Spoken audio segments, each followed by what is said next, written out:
Welcome to Spells from the Shelf. Spells from the Shelf. I'm Amy. I'm Paul.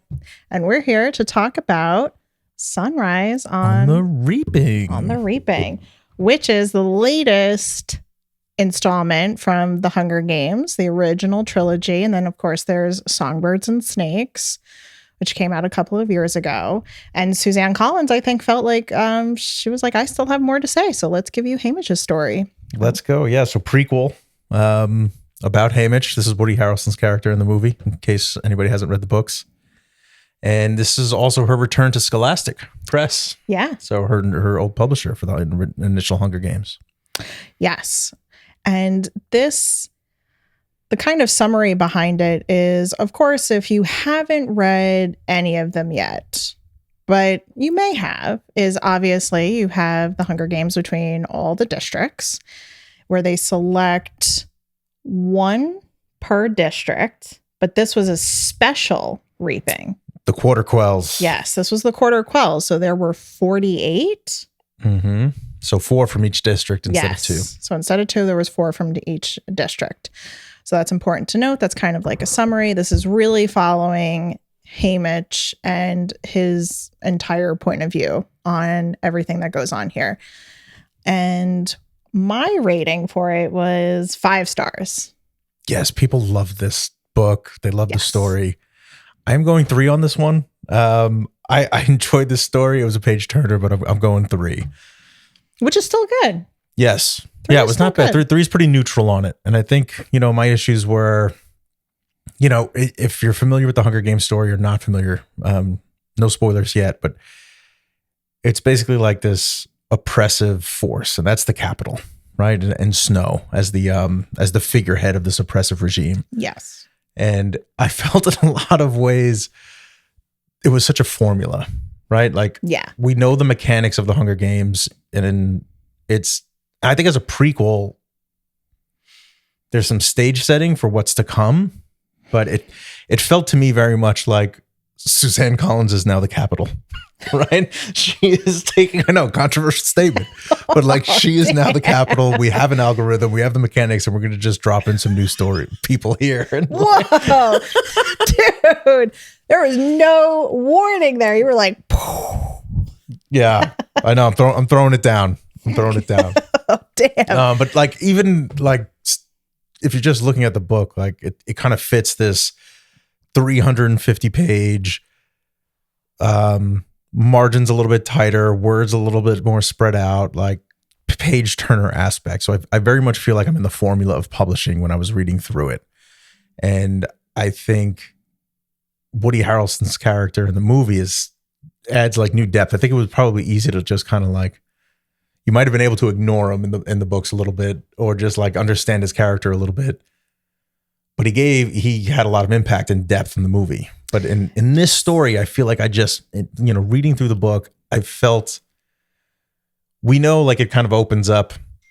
We know Haymitch's character is a tortured soul, right? Tortured. If you had watched the Hunger Games and read the Hunger Games books, he's a tortured soul. And this is why. This is the why behind that. And I felt like it was a lot of, it's him telling the story in the narrative, but I feel like we could have had more like show, don't tell, right? I feel like there was a miss of dialogue. Okay. So stylistically, too much dialogue, not enough. There was a lot. Not enough dialogue, honestly. Oh, not enough dialogue. It was too much showing. It was too much just like telling versus the showing. And when I say showing, I really mean like more dialogue between the characters, right? Okay. You're just in his mind the whole time.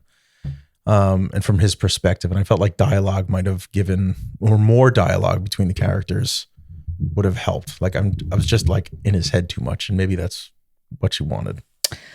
Maybe. I mean, to kind of, I feel like that could have been on purpose, to kind of show how his thought process was at the beginning of the book. And that it's not that he didn't have things that upset him or that he thought about.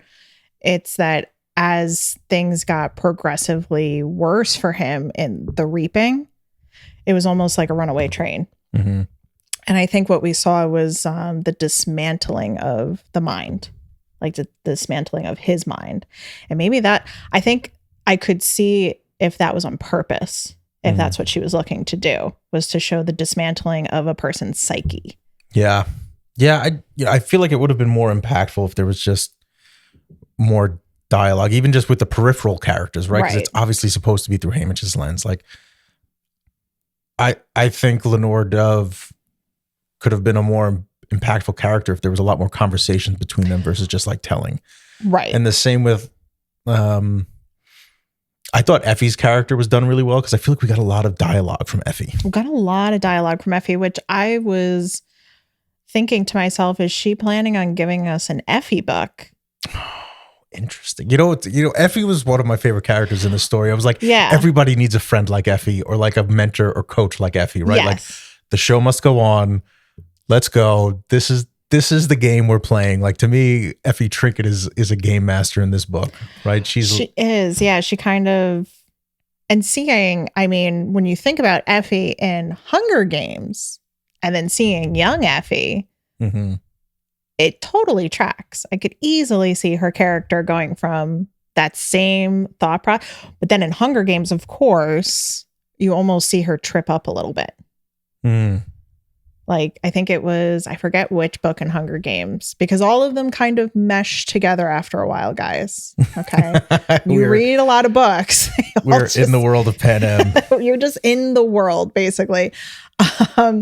She trips up when she had to call his name for one of the reapings. Okay. And you almost see, and you see it in the movie so well done, where she kind of like trips up her words almost because she doesn't want to say his name. Because also, this is not a spoiler, guys. It's the first sentence in the book. It's his birthday. So every reaping is on this man's birthday. She does really do a good job of driving home the tortured soul aspect of this guy. She really does. And so my mother has a saying. She used to say it to us all the time when we were growing up. The day you're born is the day you start to die.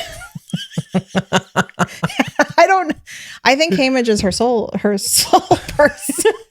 I think if I handed her this book, she'd be like, well, yeah, that goes, the day you're born is the day you start to die. I know, really kind of, I feel like all the viewers are like, whoa. Very morbid. Yep. Very morbid. We're not celebrating life yet. We're just getting ready for death. Just getting ready. Every day is getting ready to die. And without knowing it, she was basically channeling Sunrise on the Reaping, apparently. I want to say, so as we're going to talk, Paulie and I are going to try something a little different at the end. We're going to see if we can change each other's minds about how we rated the book. Yep. But I don't know. Yeah, it's kind of a disparity here. I know. This is a bit... I think there's a lot of great parts of the story. I really enjoyed Effie's character, like I just said. I think it just felt too formula for me, right? And I think I could see that. You have these mechanics where, as far as like the quarter quell, you get reaped, you take the train into the capital. You have the chariot procession. Like, there's these things that are familiar with, and they're nice to come home to, right? Like, if you've been apart from the Hunger Games for a while. But I felt while those things need to kind of be maintained, I thought there were just a lot of missed opportunities. Like, for example, Snow's, the first District 12 victor. I thought they could have delved more into that. Like, that felt like a missed opportunity for me to kind of make some parallels there. It felt like in some ways a lot of the characters were predictable and there weren't a lot of twists. And if you're going to give me kind of that formula mechanic of the Hunger Games, I feel like there could have been more twists. There were some like gut-wrenching moments, right? There were definitely some gut-wrenching moments. Absolutely. And I'll say something here. I don't think this is a spoiler, but there's a moment like towards the end of the Hunger Games that Haymitch is in, where there's like, he calls it like a silent truce, where he drops the chocolate down to Silka. Oh yes. And I thought that was like a great moment, and it highlights him as like a good person, a tortured soul, but like also a good soul.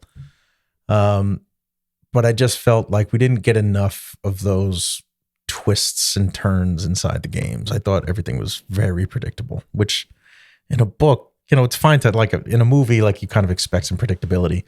I just felt she was more writing for the adaptation of a screenplay in a movie that's already moving forward than it was like a cool, like, let's embrace the fun parts of the story. I could see that because we've talked about this before in another episode with Onyx Storm, where you're almost getting more formulated.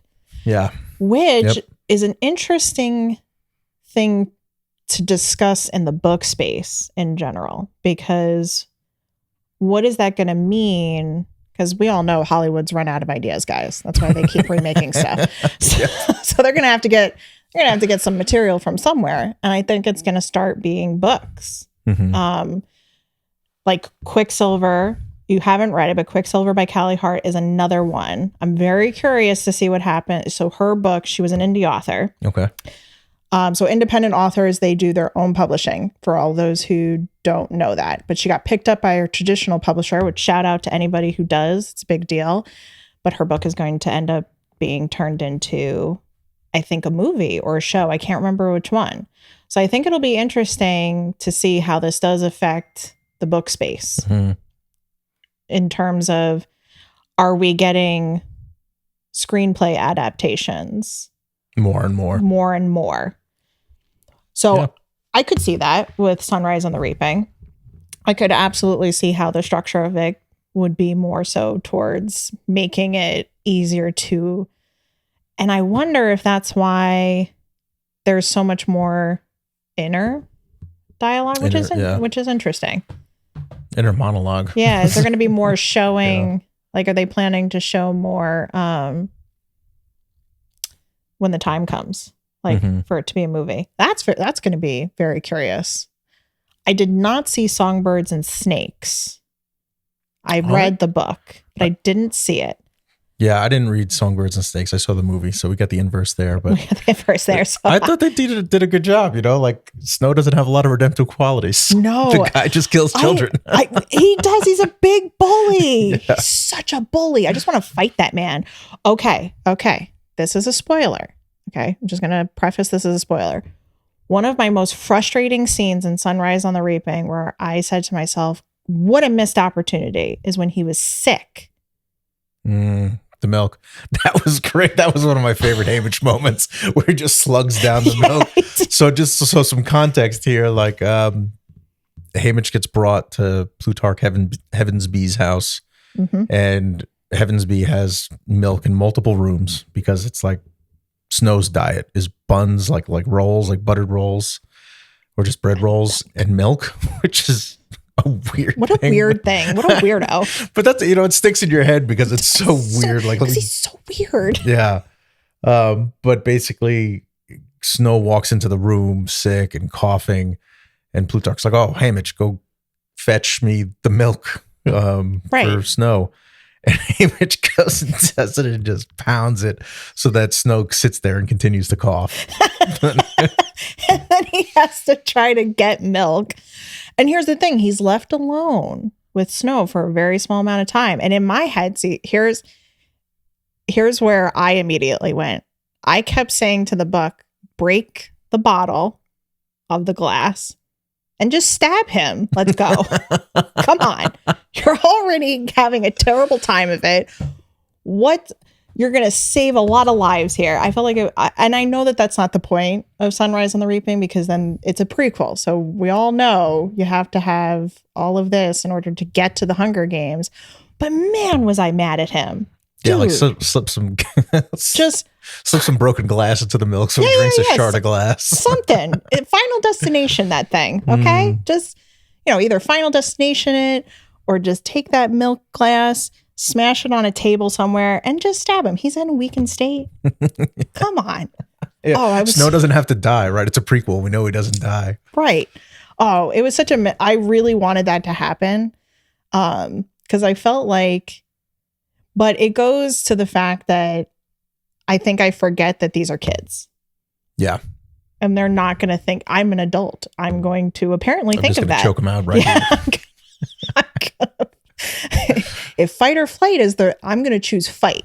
But when I was like 17, 18 years old, he's a figurehead who's become more powerful than he actually is, but he's really this weakened, pathetic state of a man.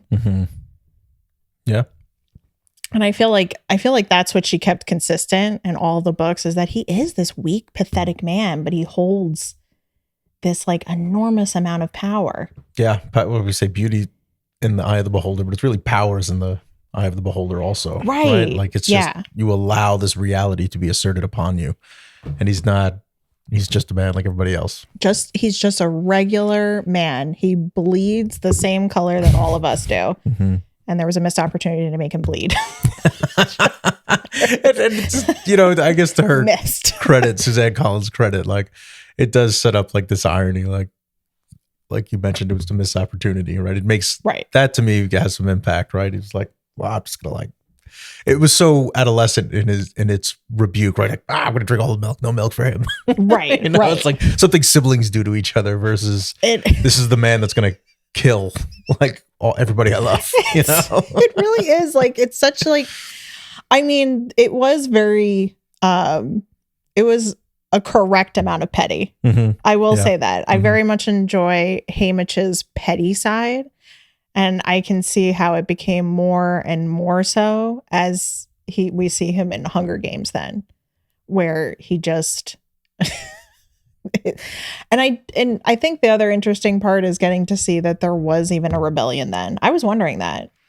Yeah, I thought that was done well, right? Like leading up to, and you know, one of the last lines in the book, and again, I don't think this is too much of a spoiler, but it's Plutarch Heavensby saying like, this will take generations. Like this isn't something that just happens overnight, right? I think to some degree he's trying to comfort Haymitch to be like, you know, we need you. Right. I think so. Yeah. I think he was kind of trying to tell him, you know, hang in there. I know that your entire world was just ripped out from underneath you. Yeah. But kind of like hang in there. There's going to be this like moment that you're going to have that you're just never going to have again. And it does take years. I mean, Hunger Games, I forget the timing of it, how far spread out it is, but it's years in the making. Yeah, it's something like 25 years, I think. Is what they said. Which is a long But time. going back to that part, like Haymitch was so upset with Plutarch, right? Because Plutarch, and I'll throw some spoilers in here, so heads up. Plutarch feeds him some tips about the arena. And Haymitch doesn't know whether he can trust him or not. But after the Hunger Games, after they go through the entire games, we realize that Plutarch was trying to help him and that he is part of the rebellion. Right. But Haymitch is still like furious with him. And one of my favorite quotes from Plutarch, which really like endeared him to me, was Haymitch is just like ripping on him and trying to tear him apart. And because Haymitch is so upset and tortured at this moment. And he's like, look, Haymitch, like I'm nobody's idea of a hero, but at least I'm still in the game. And I thought that was one of my favorite lines of the book. That was a good line. Everybody has different roles to play. And Plutarch is just playing his role really well and doing what he can from the position he's in. Right. You know, he wasn't in the games. He's riding this, you know, he's like the double-edged sword. He's playing this double agent role and he's really just trying to help. But it's hard to see that when he's so inserted into the Hunger Games world. Yes. To the oppressive regime, really. Right. And I think being a double agent is harder. I could see it being harder because how do you get people to trust you and stay in trust with you? Because even though I knew his character and who he ends up being, I still didn't trust him. Yeah.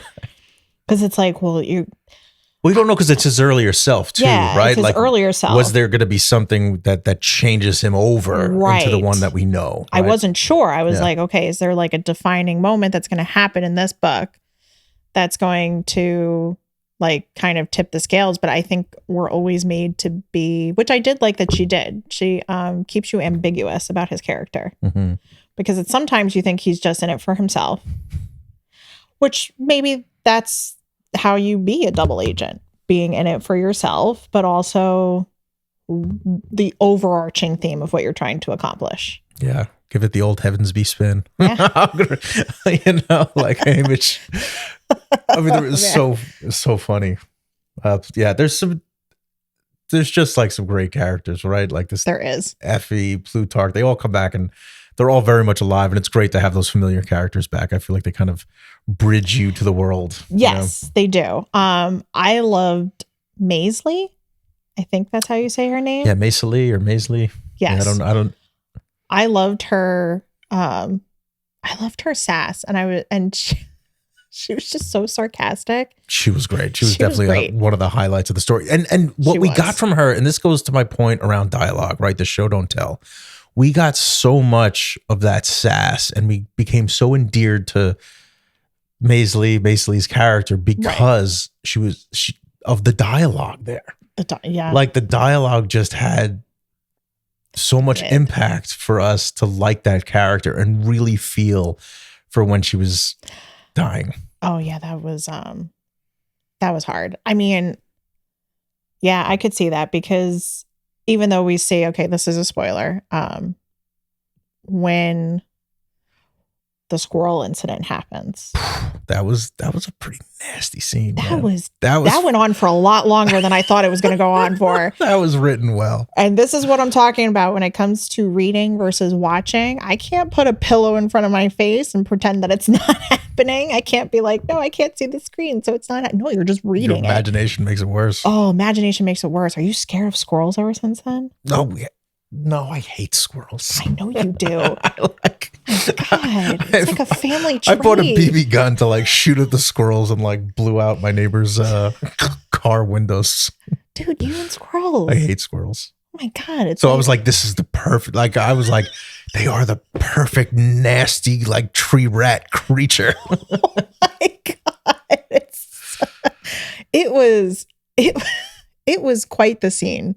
And but I think I was more disturbed about the squirrels and what they did than feeling for the character. Not that I didn't feel for the character being like offed in that awful way, but I think I was just so focused on the squirrels and how traumatizing that whole thing was. It was. What is funny is like you mentioned that scene and it's so impactful, I think, because what they've done with the squirrels is they've taken over their mind and programmed them. And when I say that, so for the spoiler, like they were programmed to attack Ampert, Beatty's son. And Beatty's being punished, so that's why his son's in the games for context. But they basically just like eat him to death. Yeah. And he's like, they completely pick him apart. And what, the same way with like that propaganda in and out of the Hunger Games world, it reprograms your brain, and they reprogram the brains of animals, right? And that's frightening too, right? Like this is the oppressive power of the Capitol.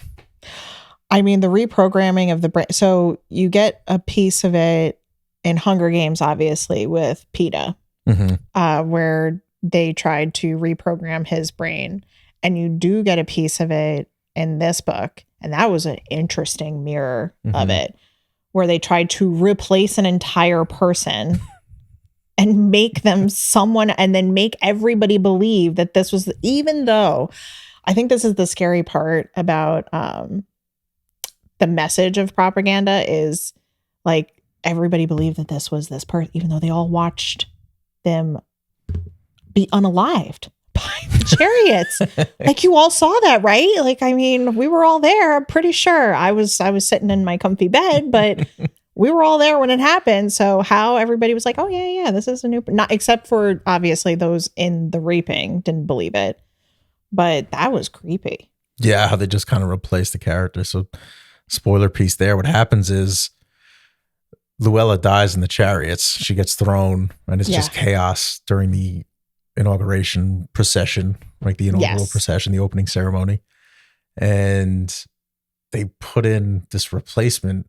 And I thought Haymitch's description here, and this is where Show Don't Tell doesn't have a leg to stand on, but he's like, you're all in his head about like, oh my God, like she looks like her, but if you knew her, it's not her. Like her personality's like been robbed, her spirit's been robbed. It's like it's a different person, but they've found a duplicate, a doppelganger that looks like enough like her that they can insert her into the games. Yeah, that was creepy. Yeah. Very creepy. Kind of And this is a character whose mind is already broke. feels like invasion of like, I'm from District 12. I'm like she can only repeat like those things.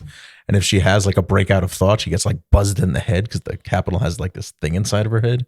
Oh yeah. It felt very like Invasion of the Body Snatchers type of thing. Very much so like that, but creepier. somehow creepier.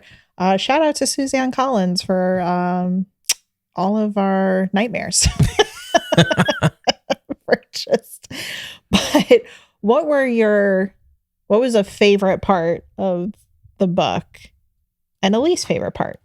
All right. Or character. Could be either or. Yeah, you know what's funny? In some ways, because Woody Harrelson's character in the movies, I thought was so impactful. Like I'm just envisioning him like baby Woody Harrelson walking around. And I thought, in some ways, I thought you could. I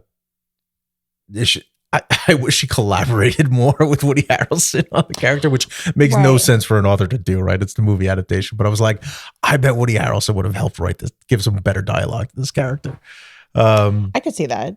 But I thought that moment of truce, and I mentioned this earlier in the podcast, where the chocolate is dropped, and Haymitch knows, like he knows that it was just a temporary truce, and that Silk is going to come back and kill them no matter what. But they had a temporary truce.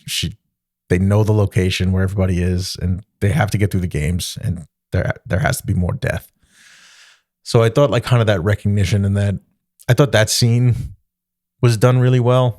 And obviously it endears the viewers that are sponsoring him and sending him bags and stuff. So I thought, I thought that was a great highlight of who Haymitch is. And then who everybody else is around him, and how he affects the world around him. So yeah, that's good. Yeah, I agree. What about one of your favorite moments?